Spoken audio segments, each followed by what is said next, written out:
Panevėžio Ekranas A lygos 15-ame ture namuose Aukštaitijos stadione 18 val. Susikaus su Marijampolės Sūduvos ekipa. Paskutinės varžybos nesusiklostė sėkmingai nei vienai komandai. Marijampolės ekipa namuose rungtynių gale neišsaugojo pranašumą ir taikiai 1-1 sužaidė su Klaipėdos Atlantu.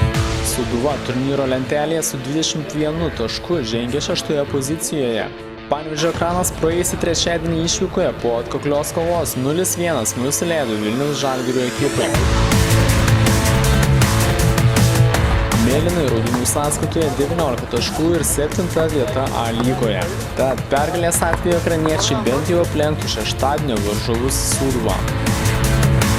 Ar buvo sunku stebėti Žalgirio ir Ekrano rungtynes, kai pats negalėjai prisidėti prie komandos? Jo, emociškai daug sunkiau varžybų stebėti iš tribūnos, negu pačiam dalyvauti varžybose.